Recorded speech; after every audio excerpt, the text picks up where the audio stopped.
Hello friends, Hindu బంధువుల అందరికీ కూడా జై శ్రీరామ్.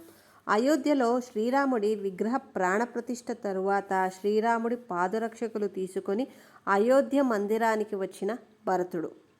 ఫ్రెండ్స్, మీ అందరికీ తెలిసే ఉంటుంది, శ్రీరామచంద్ర ప్రభు 14 సంవత్సరముల పాటు వనవాసం చేసేందుకు అడవులకు వెళ్ళినప్పుడు అతని తమ్ముడైన భరతుడు శ్రీరాముడి పాదరక్షలను సింహాసనంపై ఉంచి రాజ్య పరిపాలన చేశారు. అయితే శ్రీరాముడు వనవాసం పూర్తి చేసుకుని అయోధ్య తిరిగి వచ్చినప్పుడు ఈ పాదరక్షకులు వేసుకునే 1000 సంవత్సరముల పాటు రాజ్యాన్ని పాలించాడు. అయితే మరోసారి కలియుగంలో శ్రీరాముడు అయోధ్యకు చేరుకున్నప్పుడు శ్రీరాముడినే సర్వస్వంగా భావించే తన తమ్ముడైన భరతుడు తనను దర్శించుకోకుండా ఎలా ఉంటాడు? ఏదో ఒక రూపంలో శ్రీరాముడిని దర్శించుకునేందుకు భరతుడు తప్పక అయోధ్య నగరానికి చేరుకుంటాడు అనడంలో ఎటువంటి సందేహము ఉండదు. అయితే మనం ఈ వీడియోలో శ్రీరాముడి దివ్య పాదరక్షకులు అయోధ్యలో ఎలా ప్రత్యక్షమయ్యాయి అనేటువంటి అద్భుత చమత్కారము గురించి తెలుసుకుందాం. ఫ్రెండ్స్, వీడియో పూర్తి అయ్యేసరికి మీలో ప్రతి ఒక్కరూ తప్పకుండా ఆశ్చర్యపోతారు. కావున వీడియోని లాస్ట్ వరకు చూడండి. అలాగే మీరు శ్రీరాముని నిజమైన భక్తులైతే జై శ్రీరామ్ అని కమెంట్ చేయండి. అయోధ్యలో శ్రీరాముడి విగ్రహ ప్రాణప్రతిష్ఠ జరిగిన తరువాత రోజు 5 లక్షల కంటే కూడా ఎక్కువ మంది భక్తులు శ్రీరాముడిని దర్శించుకునేందుకు ఆలయానికి తరలివచ్చారు. విగ్రహ ప్రాణప్రతిష్ఠ మహోత్సవానికి ముందు 8.5 లక్షల మంది భక్తులు శ్రీరాముడి విగ్రహ ప్రాణ ప్రతిష్టాపన జరిగిన మరుసటి రోజు ఆ శ్రీరాముడిని దర్శించుకోవడానికి అయోధ్య నగరానికి వచ్చారు. అయితే జనవరి 23న నవనిర్మిత శ్రీరాముడి ఆలయ తలుపులు భక్తుల కోసం తెరిచినప్పుడు లక్షలాది మంది భక్తులలో ఒక దివ్యమైన వ్యక్తి దివ్య పాదరక్షకులను తన తలపై పెట్టుకొని ఆలయ ప్రాంగణంలోకి చేరుకున్నాడు. అక్కడ ఉన్నటువంటి వ్యక్తులు అతన్ని అడిగినప్పుడు ఆ దివ్య పాదరక్షకులు తాను శ్రీరాముడికి సమర్పించేందుకు తీసుకువచ్చాను, ఇవి సాక్షాత్తు శ్రీరాముడి దివ్య పాదరక్షకులు అని చెప్పుకొచ్చాడట. కార్తీక్ అనే వ్యక్తి చెప్పినది ఏమిటి అంటే, శ్రీరాముడి దివ్య పాదరక్షకులను తలపై పెట్టుకొని ఆలయానికి వచ్చిన వ్యక్తి శ్రీరాముడిని దర్శించుకునేందుకు మాతో పాటు గంటల తరబడి లైన్లో నిలబడ్డాడు. ఆ రోజు ఇంచుమించు 5 లక్షల కంటే ఎక్కువ మంది భక్తులు దర్శనం చేసుకునేందుకు వచ్చారు. కావున సుమారు 5 నుంచి 6 గంటల పాటు మేము లైన్లో నిలబడాల్సి వచ్చింది. తలపై పాదరక్షకులు పెట్టుకున్న వ్యక్తి కూడా మాతో పాటే దర్శనానికి వేచి ఉన్నాడు.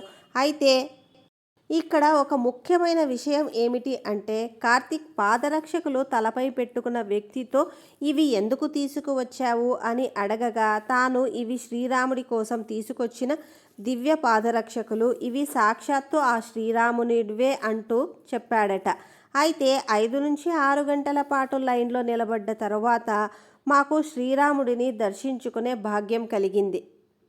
అప్పుడు కూడా తలపై దివ్య పాదరక్షకులు పెట్టుకున్న వ్యక్తి నాతో పాటే ఉన్నాడు. అయితే ఆయన ఆ దివ్య పాదరక్షకులను శ్రీరాముడి గర్భగుడి ముందు ఉంచాడు. నేను ఆ వ్యక్తికి తన పేరు అడిగినప్పుడు ఆయన నేను ఇక్కడ నుండి 14 కిలోమీటర్ల దూరంలో ఉన్న భరత్కుండ్ అనే గ్రామము నుంచి వచ్చాను అని చెప్పాడు. ఆ తరువాత కొద్దిసేపటికి ఆ వ్యక్తి అక్కడ కనపడకుండా పోయాడట. ఇదంతా చూసి అద్భుత ఆశ్చర్యాలకు గురైన కార్తీక్ నవనిర్మిత శ్రీరాముడి ఆలయములో దర్శనం పూర్తి చేసుకొని అయోధ్య నుండి 14 కిలోమీటర్ దూరంలో ఉండే భరత్కుండ్కి బయలుదేరతాడు. ఫ్రెండ్స్, కార్తీక్ భరత్కుండ్కు వెళ్ళిన తర్వాత ఏమి చూశాడు? తలపై దివ్య పాదరక్షకులు పెట్టుకొని ఆలయ దర్శనం కోసం వచ్చిన ఆ వ్యక్తి ఎవరు అన్న దాని గురించి తెలుసుకోబోయే ముందు మనం భరత్కుండ్ యొక్క అస్తిత్వం గురించి తెలుసుకోవాలి. పవిత్ర నగరమైన అయోధ్యలో ఒకవైపు శ్రీరాముని భవ్య ఆలయం ప్రపంచవ్యాప్తంగా ప్రశంసలు అందుకుంటూ ఉంటే, మరోవైపు శ్రీరాముడి తమ్ముడైన భరతుని తపోస్థలి భరత్కుండ్. ఈ భరత్కుండ్ కూడా నేడు ఒక చర్చనీయాంశం అయ్యింది. ఎందుకంటే త్రేతాయుగంలో శ్రీరాముడికి రాజ్య పట్టాభిషేకం జరిగినప్పుడు ఇక్కడి నుండే తీర్థజలాన్ని తీసుకున్నారట. మరియు ఈ ప్రదేశంలోనే తపస్సు చేస్తూ భరతుడు శ్రీరాముని రాకకై వేచి చూస్తూ ఉన్నాడు. భరతుడు 14 సంవత్సరముల పాటు శ్రీరాముడి రాక కోసం నిరీక్షణ చేస్తూ కఠోర తపస్సు చేశాడు. శ్రీరాముడు అడవి బాట పట్టినప్పుడు తన అన్న సాధారణ జీవితం గడుపుతున్నప్పుడు రాజభోగాల మధ్య విలాసవంతమైన జీవితం గడపడం ఇష్టం లేని భరతుడు ఈ ప్రదేశంలో ఒక కుటీరం ఏర్పాటు చేసుకుని తన జీవనం గడుపుతూ 14 సంవత్సరముల పాటు శ్రీరాముని రాక కోసం నిరీక్షణ చేశాడు. తండ్రి ఆజ్ఞ మేరకు 14 సంవత్సరముల పాటు వనవాసం చేసేందుకు శ్రీరాముడు రాజ్యాన్ని వదిలి అడవులకు వెళ్ళినప్పుడు భరతుడు శ్రీరాముడిని కలిసి తిరిగి రాజ్యానికి వచ్చి రాజ్యపాలన చేయమని వేడుకుంటాడు.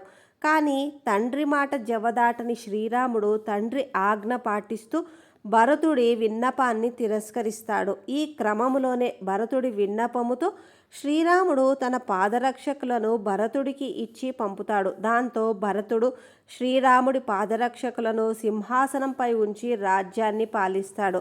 అయితే 14 సంవత్సరంలో వనవాసం పూర్తి చేసుకున్న తరువాత శ్రీరాముడు భరతుడిని ఈ ప్రదేశములోనే కలుసుకున్నాడు. అప్పుడు భరతుడు శ్రీరాముడి పాదరక్షకులను తిరిగి శ్రీరాముడికి అప్పగించాడు. కావున మరొకసారి కలియుగములో శ్రీరాముడు అయోధ్య నగరంలో కొలువు తీరినందున శ్రీరాముడికి దివ్య పాదరక్షకులు సమర్పించేందుకు భరతుడు వచ్చాడు అంటే ఎటువంటి అతిశయోక్తి ఉండదు. అయితే కార్తీక్ భరత్కుండికి చేరుకున్నప్పుడు ఆ ప్రాంతమంతా శ్రీరాముని నవనిర్మిత ఆలయ సంబరాలతో నిండిపోయి ఉంది. అప్పుడే కార్తీక్ అనే వ్యక్తి రహస్యాత్మకంగా శ్రీరాముడి దివ్య పాదరక్షకులను తలపై పెట్టుకొని అయోధ్య ఆలయానికి వచ్చిన వ్యక్తి భరత్కుండులో స్నానం చేస్తూ కనిపిస్తాడు. దీని తరువాత కార్తీక్ ఆ వ్యక్తిని కలుసుకొని, మీరు అయోధ్యలో అసలు ఎలా మాయమైపోయారు, మీరు ఇక్కడ ఏం చేస్తున్నారు అని అడగగా ఆ దివ్య వ్యక్తి, మా పూర్వీకులు 1000 సంవత్సరముల నుండి ఇక్కడే జీవిస్తున్నారు. మేమంతా శ్రీరాముడి సహోదరుడైన భరతుడిని మా ఇష్టదైవంగా భావిస్తాము.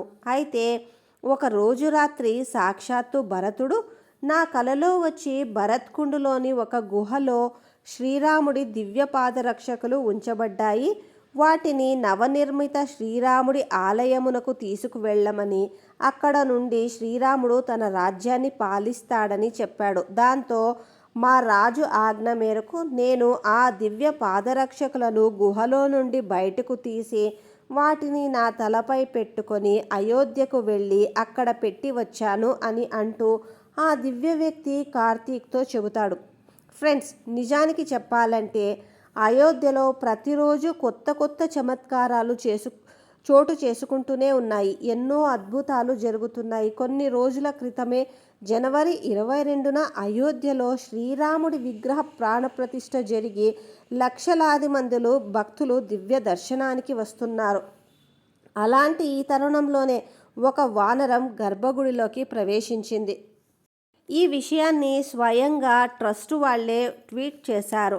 ఈ విషయాన్ని అక్కడున్న భక్తులందరూ కూడా చూసి సాక్షాత్తు ఆ హనుమంతుడే శ్రీరాముడి దర్శనం కోసం వచ్చాడు అని, ఇది చూడడం ఎంతో అదృష్టంగా భావిస్తున్నామని అక్కడి వాళ్ళు అంతా ఎంతో సంతోషించారు.